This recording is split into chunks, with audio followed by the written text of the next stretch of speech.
क्या तुम्हारा मन भी शांत होता है? रात भर पलट पलट के सोने की कोशिश, पर सो नहीं पाते। काम के बीच में अचानक कुछ रैंडम चीज़ या फिर सोच आ जाती है और तुम्हारा फोकस टूट जाता है। मन चंचल है, सोच रुकती नहीं। ज़िंदगी का एक बड़ा हिस्सा बस दिमाग के शोर में निकल जाता है।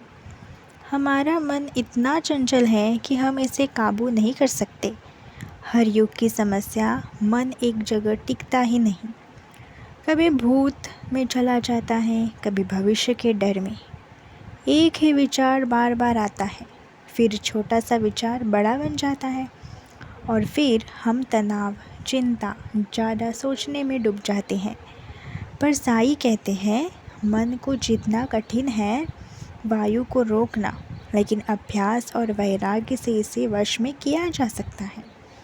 तो समाधान क्या है? अभ्यास प्लस वैराग्य। और सबसे पहला अभ्यास सांसों पर ध्यान। सांस जागरूकता श्वास का ज्ञान। साईं कहते हैं, अपने मन को एकाग्र करके कर्म करो।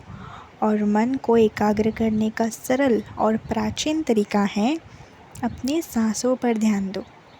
रात को सोने से पहले अपने बेड पर सीधे लेटे हुए बस अपनी श्वास को महसूस करो। बस अपने श्वास की आमीद जायद को देखो। श्वास अंदर जा रही है, श्वास बाहर आ रही है। जितना ज़्यादा तुम श्वास पर ध्यान दोगे, उतना ही तुम्हारा मन शांत होगा। सोच कम होती जाएगी और एक प्राकृतिक नींद तुम्हें ले जाएगी। जब तुम्हारी श्वास स्टेबल होता है तब तुम्हारा मन भी स्टेबल हो जाता है।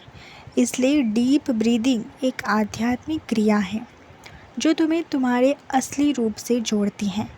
दिन भर के लिए ये एक क्रिया करो। हर वक्त जब भी मन चंचल हो, बस 10 श्वासों तक ध्यान लो। आओ, कोई भी परिस्थिति हो, गुस्सा, चिंता, बस रुक जाओ और श्वास लो और छोड़ो।